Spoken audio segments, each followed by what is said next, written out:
দরুদ এবং সালাম পাঠ করব, যার মাধ্যমে দ্বীন পেয়েছি, ইসলাম পেয়েছি। ইসলাম যে একটি শান্তির ধর্ম তা আমরা খুঁজে পেয়েছি, যে আল্লাহর হাবিব সাল্লাল্লাহু আলাইহি ওয়াসাল্লাম কাল কিয়ামতের ময়দানে আমাদেরকে বাঁচানোর জন্য, আমাদেরকে জাহান্নামের আগুন থেকে যে মুক্তি পাওয়ার জন্য তিনি সিজদায় উঠে পড়বেন। তিনি সিজদায় উঠে পড়ে কান্না করবেন, রব্বুল আলামিন তুমি আমার গুনাহগার উম্মতকে বাঁচাও, আমার একটা উম্মত যদি জাহান্নামের আগুনের মধ্যে জ্বলতে থাকে, আমি নবী আপনার জান্নাতের মধ্যে প্রবেশ করব না। সুবহানাল্লাহ। আজকে বলি যে আল্লাহর হাবিব সাল্লাল্লাহু আলাইহি ওয়াসাল্লামের জন্য আজকে আমাদের সমাজে অনেকেই সেই নবীজিকে নিয়ে ব্যঙ্গ করতেছে, কটূক্তি করতেছে, এমনকি সেই রাসূল সাল্লাল্লাহু আলাইহি ওয়াসাল্লামের সুপারিশ ছাড়া, কোরআনের সুপারিশ ছাড়া, আল্লাহ তাআলার অনুমতি ছাড়া আপনি আমি আমরা কেউ জান্নাতের ময়দানে প্রবেশ করতে পারবো না। অথচ সেই নবীকে নিয়ে আজকে ব্যঙ্গ করা হচ্ছে। আমরা কোন সমাজে বসবাস করছি? এটা কি মেনে নেওয়া যায়? নবীজিকে মিথ্যাবাদী বলে যে নবীজির কোরআনে যা আছে সব মিথ্যা। জোরে নাউজুবিল্লাহ। আমরা আজকে যে ইসলামকে নিয়ে কটূক্তি করতে করতে আল্লাহ এবং আল্লাহ রাসূলকে নিয়েও কটূক্তি করা শুরু করে দিয়েছে।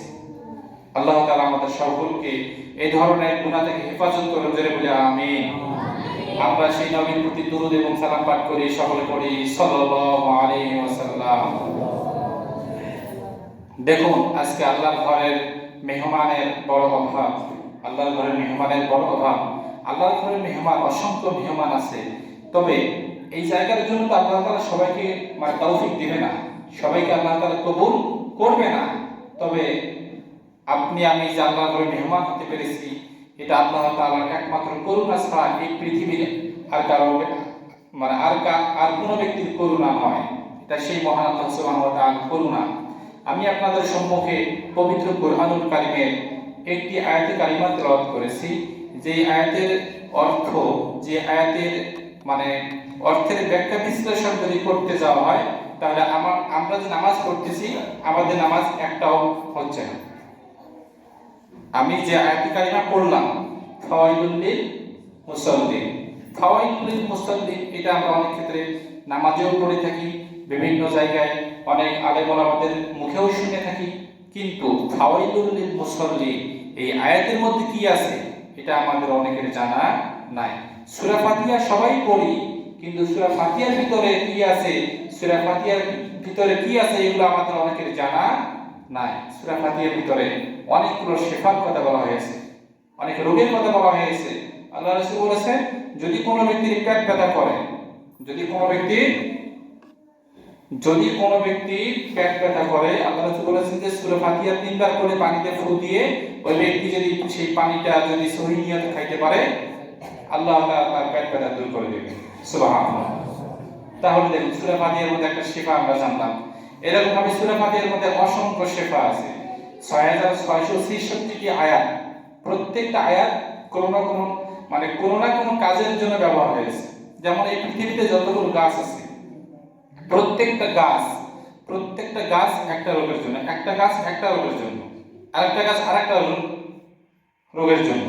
এরকম ভাবে যে প্রত্যেকটা গাছকে আল্লাহ তাআলা শেফার জন্য সৃষ্টি করেছেন। সুতরাং আপনাদের সম্মুখে যে আয়াতে কারিমা তেলাওয়াত করেছি, এই আয়াতের মধ্যে কি আছে এটা আমাদের জানা নাই। সূরা কাউসার নামাজের মধ্যে পড়ি, সূরা ইখলাস নামাজের মধ্যে পড়ি, কিন্তু সূরা কাউসার আর সূরা ইখলাসের মধ্যে কি আছে এটা আমাদের অনেকের জানা নাই। ফাওয়াইলুল লিল মুসাল্লিন এই আয়াতের আমরা যদি ব্যাখ্যা করতে যাই, যে আমাদের কারো নামাজ হচ্ছে না, কেমন করে হচ্ছে না দেখুন। ফাওয়াইলুল লিল মুসাল্লিন এতটুকু আয়াতের মধ্যে আল্লাহ তাআলা কি বলেছেন, ধ্বংস হয়ে যায়। আল্লাহ তাআলা বলে যে তোমরা ধ্বংস হয়ে যাও। ফাওয়াইলুল লিল মুসাল্লিন আল্লাযীনা হুম আন সালাতিহিম সাহুন, ওই সমস্ত নামাজীরা, যে সমস্ত নামাজীরা লোক দেখানোর উদ্দেশ্যে নামাজ আদায় করে। এখানে নামাজ শব্দের অর্থ অনেকগুলো অর্থ বোঝানো হয়েছে। নামাজ মানে দোয়া, নামাজ মানে ইস্তিগফার, নামাজ মানে ইবাদত, নামাজ মানে আল্লাহ তাআলার দাসত্ব, নামাজ মানে আল্লাহ তাআলার গোলামি, অনেক কিছুকে বোঝানো হয়েছে। তাহলে ফাওয়াইলুল লিল মুসাল্লিন ধ্বংস হয়ে যাক ওই সমস্ত নামাজীরা। আল্লাযীনা হুম আন সালাতিহিম সাহুন, যারা লোক দেখানোর উদ্দেশ্যে ইবাদত করে। এখানে নামাজকে বোঝানো হয়েছে, তবে নামাজ শব্দ থেকে আপনাকে আমাকে বিভিন্ন অর্থ বুঝে নিতে হবে। ধ্বংস হয়ে যায় ওই সমস্ত নামাজের, অর্থাৎ ওই সমস্ত ইবাদত বন্দেগীরা, ওই সমস্ত ইবাদতকারীরা ধ্বংস হয়ে যায়। কারা? যারা ভালোভাবে মানে মনোযোগহীন, যারা মনোযোগের সহিত যারা ইবাদত বন্দেগী করে না, এরা ধ্বংস হয়ে যায়। তাহলে আমাদের সমাজে দেখুন মনোযোগের বড় অভাব, মনোযোগের বড় অভাব। নামাজ পড়ি কিন্তু নামাজের মধ্যে কোনো মনোযোগ নাই। ওইটার অর্থ এটাতে নিয়ে আসলাম। নামাজ পড়ি কিন্তু নামাজের মধ্যে মনোযোগ নাই। নামাজ পড়ি নামাজের কোনো সূরা ঠিক নাই। নামাজ পড়ি নামাজের তাসবিহ তাহলিল ঠিক নাই। নামাজ পড়ি নামাজের উঠা বসা ঠিক নাই।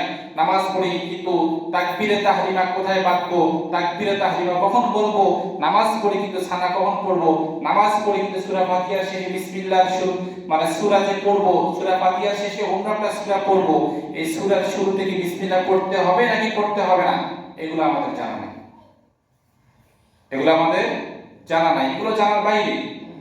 একজন ভাইকে যদি বলা হয়, ভাই আপনি বলেন তো যে সূরার শুরুতে বিসমিল্লাহ পড়া কি, ভাই বলবো কি, হুজুর আসলে এগুলো তো হয় নাই। এগুলো কি হয় নাই? কেন হয় নাই? বলে সময় হয় না, সময়ের বড় অভাব। আমি যদি মুসাল্লি হই, আমি যদি সাধারণ মানুষ হই, আমাকে যদি কোনো ইমাম সাহেব বলা, হুজুর ভাই আপনি অমুক সূরাটি পড়েন তো, হুজুর এগুলো একটু ত্রুটি আছে। বলে কেন ত্রুটি আছে?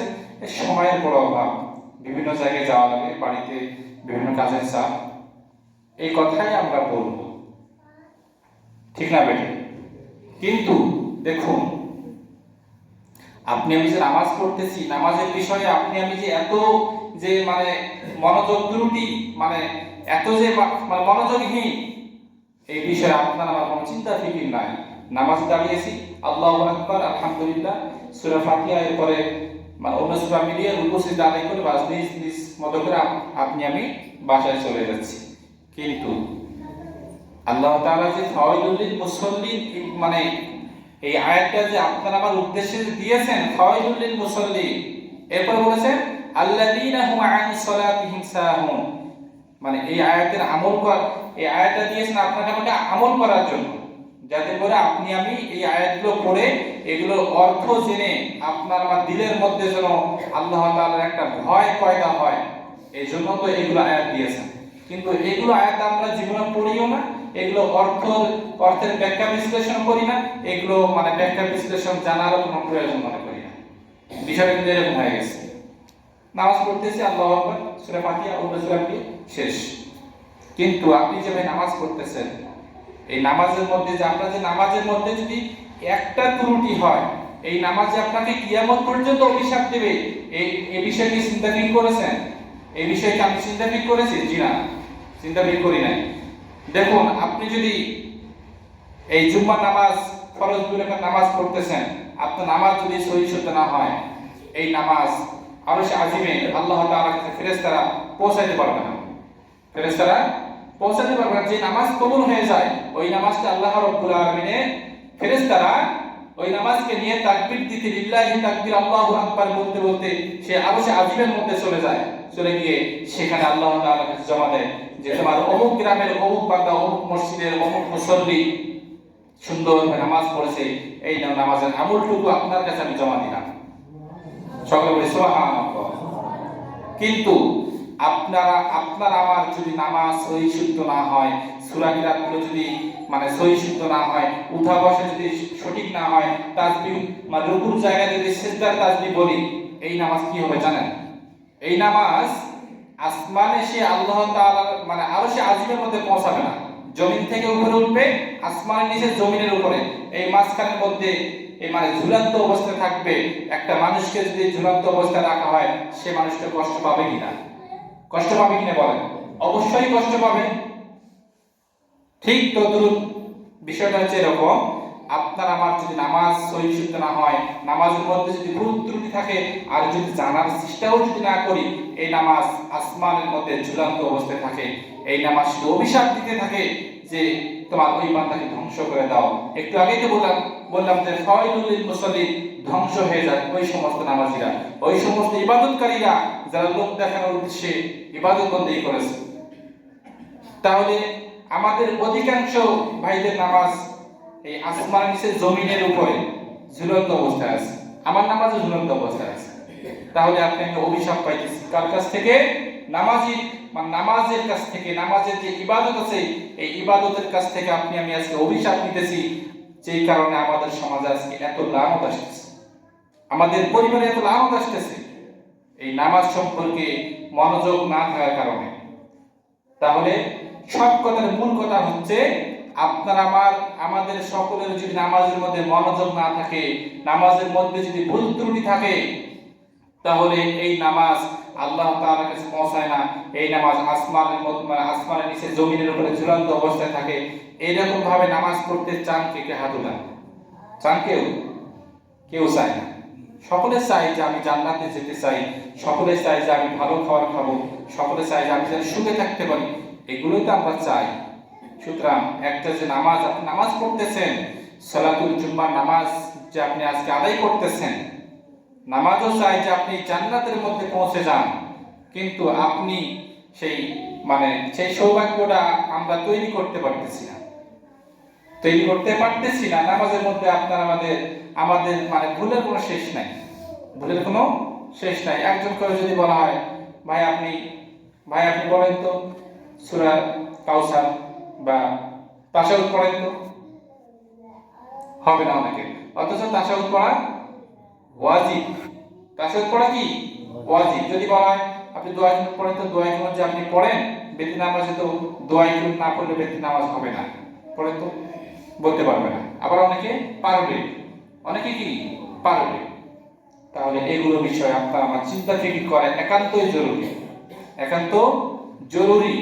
আল্লাহ তাআলা যেন আমাদের সকলকে এই নামাজের বিষয়ে চিন্তা ফিকির করে নামাজগুলো সঠিকভাবে পড়ে সহিশুদ্ধভাবে পড়ে এই নামাজের আমাদের ইবাদতের যে আমলটুকু, যে প্রত্যেক নামাজের পরে যে আমরা প্রত্যেক নামাজের মধ্যে যে ইবাদত করি, এই ইবাদত যেন আল্লাহ তাআলা আরশে আজিমের মধ্যে পৌঁছে যায়, সকলে পড়ি আমিন।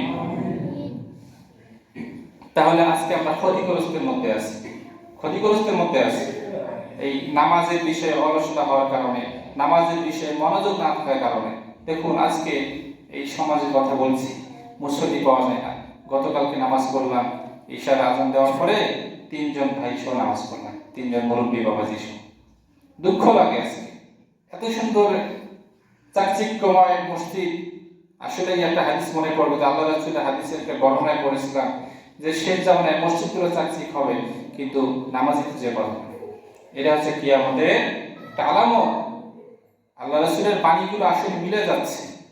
আল্লাহ রাসূল সাল্লাল্লাহু আলাইহি ওয়াসাল্লাম যে আজ থেকে 1400 বছর পূর্বে যে সমস্ত কথা বলে গেছেন, প্রত্যেকটা কথাই মিলে যাচ্ছে, মিলবেই।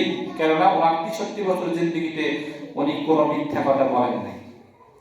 তাহলে দেখুন আমাদের এই সমাজের কথা বলছি, আমরা যেন প্রত্যেকেই 5 ওয়াক্ত নামাজ পড়তে পারি বা 5 ওয়াক্ত নামাজ পড়ি, কেননা এটা ফরজ আইন। এটা শুধু ফরজ নয়, এটা ফরজ আইন, যেটা আপনাকে পড়তেই হবে, বাধ্যতামূলক। না পড়লে আপনাকে আমাকে একদম চরম গুনাহগার হতে হবে, কঠিন গুনাহগার হতে হবে, যার কারণে আপনাকে আমাকে জাহান্নামের আগুনের মধ্যে জ্বলতে হবে। 5 ওয়াক্ত নামাজ সবাই ধরবেন তো? সকলে বলে ইনশাআল্লাহ। আমাদের যেখানে কাজে যাব, আজান হয়ে গেছে, কানে আজান পড়ছে, আশেপাশে মসজিদ থাকলে আশেপাশে সেখানে মসজিদে যাবেন, না থাকলে যেখানে কাজ করছেন ওখানেই নামাজ পড়ে নেবেন, কোনো সমস্যা নেই। নামাজ কবুল হয়ে যাবে, নামাজ আদায় হয়ে যাবে। আল্লাহ তাআলা তো বলেছেন যে তোমরা নামাজের পরে তোমাদের নিজ কর্মস্থলে তোমরা ছড়িয়ে পড়ো, তোমাদের রিজিকের সন্ধানে তোমরা ছড়িয়ে পড়ো। আজান কানে আসার পরে যদি কোনো ব্যক্তি ঘরে বসে থাকে, আল্লাহ রাসূল সাল্লাল্লাহু আলাইহি ওয়াসাল্লাম বলেছেন ওই ঘরে যদি মেয়ে লোক না থাকতো আমার ইচ্ছা হয় ঘরটা আগুন দিয়ে জ্বালিয়ে দিই। যেন নাউজুবিল্লাহ, একজন সুবহানাল্লাহ বলতেছে, না বুঝার কারণে বলছে। তো আল্লাহ রাসূল কি বলেছেন, আজান শোনার পরেও যারা ঘরে বসে থাকে ওই ঘরের মধ্যে যদি কোনো মেয়ে লোক না থাকে তাহলে আমার ইচ্ছা হয় ঘরটা আগুন দিয়ে জ্বালিয়ে দিই। তাহলে কত বড় কথা বলেছেন। এই কথার উপর যদি আপনারা আমাদের যদি আমল থাকতো তাহলে অবশ্যই 5 ওয়াক্ত নামাজ পড়তাম। তাহলে কত বড় কথা বলেছেন। এই বিষয়ে এই কথাগুলো একটু চিন্তা করতে হবে। এগুলো মানে কোরআন হাদিস ভাষায় একটু তালিম করবেন, স্ত্রীদের সঙ্গে এগুলো মানে মুশাকারা করবেন, স্ত্রীদের সঙ্গে এগুলো তালিম করবেন। স্ত্রীকে তার মানে হাদিস পড়ে শোনাবেন, হ্যাঁ, আপনাদের স্ত্রী আপনাকে পড়ে শোনাবে, নামাজের বিষয় বলবেন, নামাজে আসবেন। এগুলো করার জন্যই আল্লাহ তাআলা আপনাকে আমাকে দুনিয়ার জমিনে পাঠিয়েছেন। আল্লাহ কি আপনাকে আমাকে এমনি এমনি পাঠিয়েছেন? জি না, এমনি এমনি পাঠাননি। আপনাকে আমাকে আল্লাহ তাআলা আল্লাহর দাসত্ব, আল্লাহর হুকুম, নামাজের বিধিবিধান মেনে চলার জন্য, এগুলো করার জন্য সৃষ্টি করেছেন। যত সময় নামাজ শুরু হবে, আজকে যতটুকু কথা বলেছি, আল্লাহ তাআলা যেন আমাদের সকলকে এই কথাগুলোর উপরে আমল করার তৌফিক দান করেন। আর আস্তে পড়ে আমিন। আমিন শব্দের অর্থ হচ্ছে কবুল। আমিন শব্দের অর্থ কি? কবুল। যেটা আমরা মানে বিয়ের রাত্রে বলে থাকি যে বলুন কবুল, আমি অমুকের মেয়েকে বিবাহ করলাম, কবুল। ঠিক না বেটি? এই জন্য আমিন শব্দটি যে কোনো দিন বয়ান শেষে যে কোন আলেম ওলামা যদি বলে যে আমরা সকলেই জোরে পড়ি আমিন, সকলেই উচ্চস্বরে পড়বেন আমিন। কেননা এতক্ষণ ধরে যে কথাগুলো বললাম, এই কথাগুলো মানার তৌফিক দান করুন। মানে আমিন শব্দটা বলে, আমিন শব্দটা যদি আল্লাহ তাআলার কাছে কবুল হয়ে যায়, তাহলে প্রত্যেকটা কথা আপনি আমি মানতে পারবো। এই জন্য আজকে যতটুকু আলোচনা হয়েছে, এই আলোচনাগুলো আমাদের সকলকে আমাদের জীবনে আমল করার তৌফিক দান করুন। যারা সুন্নত নামাজ পড়ি, আমরা ছোট সূরা দিয়ে সুন্নত নামাজগুলো পড়ি।